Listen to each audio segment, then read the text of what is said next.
Hey y'all, thanks for coming back. This is Andre. Welcome to Yup, I Said It. Go ahead and like, share, and subscribe to my channel if you haven't already. If you're new, please go do that. Hit the bell notification so you get the latest videos here. So we're going to talk a little bit about Stormy Daniels and the hush money trial. Stormy Daniels is a porn star. Did everybody know that yet? She's a porn star. Why is she even under oath? Can we honestly say that a porn star is going to tell anybody the truth? That's why Trump had her sign the NDA in the first place. Hello? I wouldn't trust her either. She's a porn star. Good idea to have her sign some paperwork when you smell something cooking. She sees dead people. That's what she said. She's all into the paranormal. Some might call that demonic. I mean, I'm just saying, from a biblical standpoint, I'd say Stormy Daniels knowing some demonic stuff. Taking a long time for the liberal media to really catch on to stuff, though. They, because they probably don't read the Bible or anything like that. They just, they don't. They don't read the Bible, so they don't know about any of this stuff, guys. Like you guys smart. You're smart, but they don't know about any of this stuff. But we catch stuff, and I can hear stuff when I listen to people talk. But yeah, Stormy Daniels. Looks like the mainstream media is ganging up on the porn star. I don't know why they would do that. Maybe she allows this kind of treatment. I don't know why they put her under oath. But I want to go ahead and react to a Fox News clip, right? Judge Jeanine is a powerhouse, all right? But Judge Jeanine is right on point every time. Every time. I'm glad we got her. Somebody to go in the room makes sense. She was actually in the courthouse, in the courtroom, during Stormy Daniels' testimony. I'm thankful. I'm really thankful that she stepped up and went in there to hear about all these dead people that Stormy's been seeing and all of the relationship allegations and Trump in pajamas, silk pajamas, and bodyguards standing outside while Trump gets busy with Stormy, sound like something that she made up. Really. I mean, she is a porn star, so maybe she's thinking about somebody else. Let's go ahead and react to this clip. I'm going to give you my take on it. One thing that really kind of stuck with me through this whole ordeal with Stormy on the stand was the following in cross-examination. When Susan Nicholas said to Stormy Daniels, am I correct that you hate President Trump?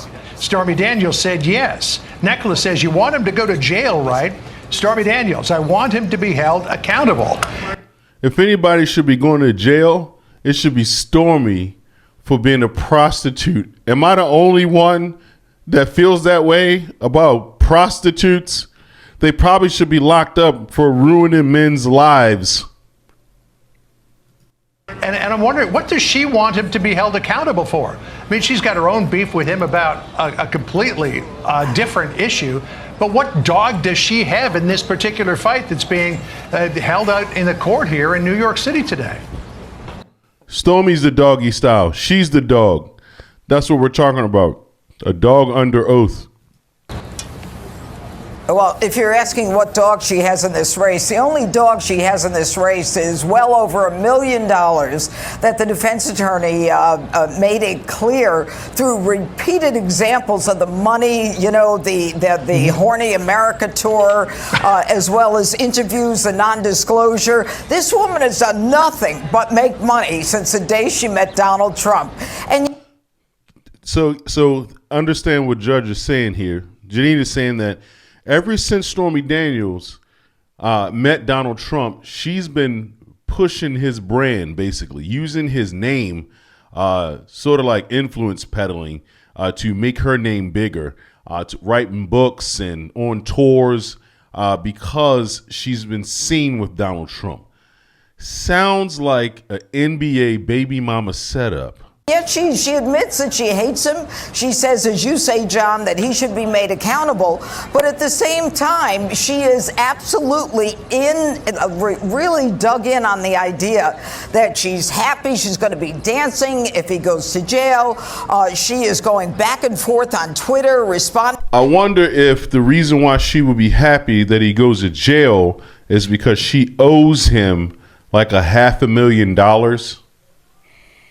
That could be the reason why she would be happy that he goes to jail, so that she can keep all of the money, because she's ordered under court to pay him the money, which means she has to do it by law. So Stormy has everything to gain by lying on the stand here. Some people don't believe in the court of law. Some people don't care about lying on the stand. OK, some people they're not afraid to be caught in their lies. You know, any chance that she could get out of the payments, okay, and make more money. This is all publicity for young Stormy Gangbang Daniels.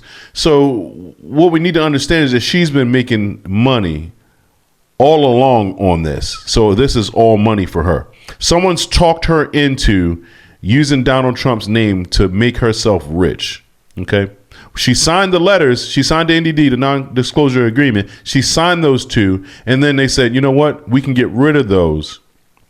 And you can make a lot of money if you say that you didn't sign them, or if you don't admit to signing them and say that they made you sign them, or whatever the case may be.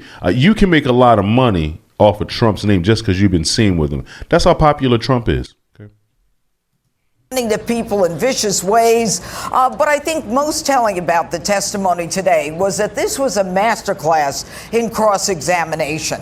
You had an attorney who was able to question Stormy Daniels about what she said that the prosecution laid out very clearly, but all of the prior inconsistent statements that are what we use as prosecutors to make the witness incredible. And this witness was incredible because between an interview with In Touch, Vogue magazine, Anderson Cooper, as well as the NDA and all of the other surrounding circumstantial evidence, nothing was ever straight. On the one hand, Donald Trump met her here, then he met her there, then he was up, then she wasn't afraid of him, but he stood up over her. I mean, she really was all over the case. And, you know, when I first saw her on direct, it was clear to me that she was well prepped as a prosecution witness. She was not prepped for cross-examination. So basically, they threw her out there to the dogs during the cross-examination. So she wasn't prepared for that. I guess they weren't even expecting for her to get cross-examined. Wow. This is what they got. This is what the Democrats are using to create election interference so that Trump can't campaign. I mean, it all just doesn't make any sense. That's the only conclusion that we can make, that, you know, they thought that this was enough to, all those cases they had combined would be ultimately the takedown. At least one of them they thought that would take them down. But they're so hungry.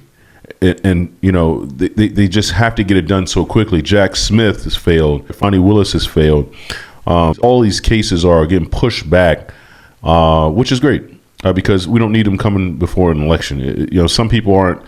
I'm sorry, but some people just aren't smart enough to differentiate what's real and what's fake nowadays. Why? Because the mainstream media has a powerful clutch on the American public because they are masterminds at lying. So, and people just they can't differentiate. So this is, but if you've been paying attention, you understand what's happening. I mean, it's all shenanigans, obviously, but, for the fact that they have to now use a porn star. And I keep saying that because I just can't believe that they use a porn star to try to take down one of the greatest presidents ever. Just goes to show you, how desperate they are and what they're willing to do and what they're willing to put someone through to accomplish their agenda. But it's not going to work. You ever see those cartoons when you were a kid, man? You know, the bad guy always loses, and he just has egg on his face every time. And I think she really lost any sense of credibility when she started talking about her talking to the dead. You know, she's got this ability. You know, she lived in a haunted house. Somebody left her. One of her children's fathers left her because of this haunted house. I mean, she came across as pretty kooky and not at all believable. And I think it was excellent cross-examination that we saw. Well, and Judge, to your earlier point, if she hates him, she's vowed not to pay the $500,000 that a judge ordered her to pay. If she won't respect a judge's order, how would she respect the oath that she's taking to give this testimony today? But I want to bring up the line of questioning when she was asked if she ever felt threatened by Trump. Hoffinger says, "Did you feel threatened by him?" Yeah. Daniels says, "No, not physically. Although I did note there was a bodyguard right outside the door. There was an imbalance of power for sure. He was bigger and blocking the way. But I mean, I was not threatened verbally or physically." So how do you square that with her other testimony that she entered into this NDA out of safety? Yeah, well, you square it away by coming to the conclusion that she is lying, because the statements are totally inconsistent. I noticed today that she tried to make it very clear that she wasn't on drugs, she didn't have alcohol, the president didn't force her to do anything. But, it appeared she was trying to pull back from that, because there was a lot of concern on direct examination about how she described this imbalance in power. On the one hand, she says that Keith Schiller, the president's former bodyguard, was outside the room, and then he wasn't outside the room. And, but as I sat there in the courtroom, I couldn't help but say to myself, this is great for the defense, because we are so far into reversible error territory that it is pathetic. Because this is totally extrinsic to whether or not a non-disclosure agreement and the parameters of that agreement and who signed it, the agreement, and whether or not it was followed, which is the essence of this crime that's being alleged against the president. That had nothing to do with it. She even said it happened, quote, many, many, many years ago. And so, of course, the defense kind of jumped on that and said, you agree it happened many, many, many years ago. And so this is the kind of information that is kind of interesting. It's titillating. She comes across, as I said, as contradicting herself over and over. And then she would say, I didn't do it for the money. I wanted to get the story out. And the cross-examination was, you wanted to get the story out? You could have done a presser Monday, Tuesday, Wednesday, or Thursday, any day of the week. Yeah, so we all know what time it is. It's election time. All right, it's election time for Donald Trump. All right. We never seen a president get treated like this, so it must be good. He's probably going to do some really good things. They're coming after him like this. All right, so I got hope. I love this. So I'm going to go ahead into a couple of clips here of the mainstream media admitting that this is stupidity. Delay. In Florida, delayed indefinitely. Now, Georgia. It has been a rough few days for Jack Smith and Fani Willis. Mark, do you think we are going to see any progress here before the election and after the election? Do you think these trials are ever going to happen? Well, I don't know. But I mean, the key question is anything going to happen before the election? And I think the answer is no. The days of magical legal thinking are over. The cavalry is not coming. The legal cavalry is not coming to the rescue of Joe Biden. Laid out, I think they punched substantial holes in Stormy Daniels' motivation, in Stormy Daniels' credibility. I would continue with that. I would continue to confront her with prior inconsistent statements that she's made, and she has. I would continue to point out her personal animus, hatred for Donald Trump. I would continue to point out her financial motives. But I don't think by drawing this out over a longer period of time, it would make a cross-examination any more effective, sheerly for the length of it.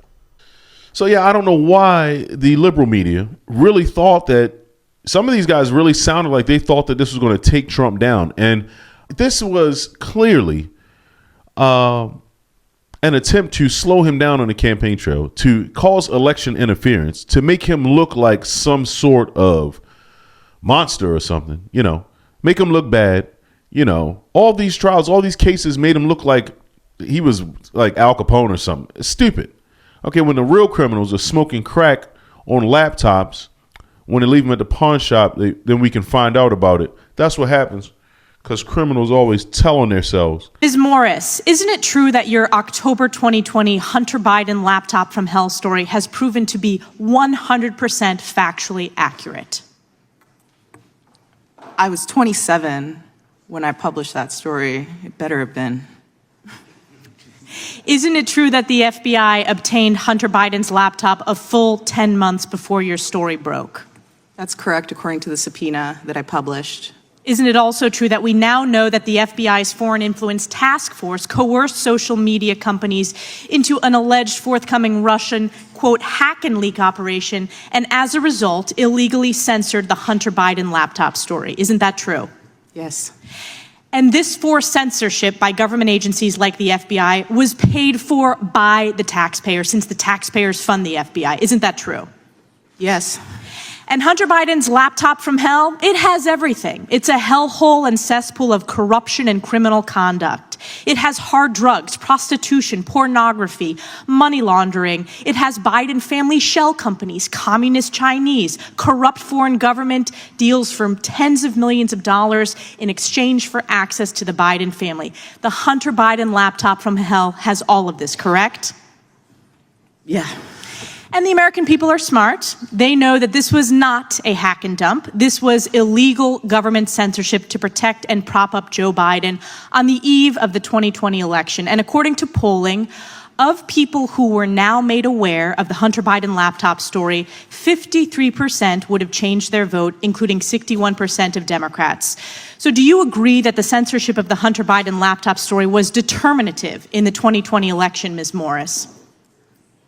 Yeah, there are various polls that say that that there would have been a change in the outcome of the election. I say we should still talk about the Hunter Biden laptop story, and we should expose it as much as possible, because they're the real criminals are doing this stuff, and they're getting away with it, but not so fast, because Hunter Biden's in a little bit of trouble right now. We'll talk about that a little bit later. But guys, look, get out on the streets, man. Go onto the streets and talk to people. It's that simple. I do it all the time. And I'm not saying it to brag or boast, but if we literally talk, I've talked to so many people in West Virginia just on the streets, walking up and down. You know, wherever I go to the stores, I just start a conversation. You know, somehow, some way. If you're scared to talk to people, look, that's a problem. All right, it's a problem. We should be talking to each other, man. We really should be talking to each other. It would save our country, literally. A lot of people I talk to have no idea what's going on. Especially young folks, they don't have a clue. The average people just don't know what's going on. They don't know the details on why things are so expensive. They have no idea.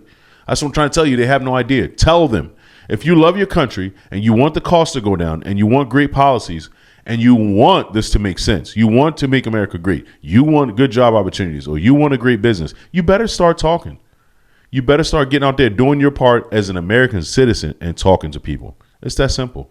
It is literally that simple, because most people just don't know. They really don't.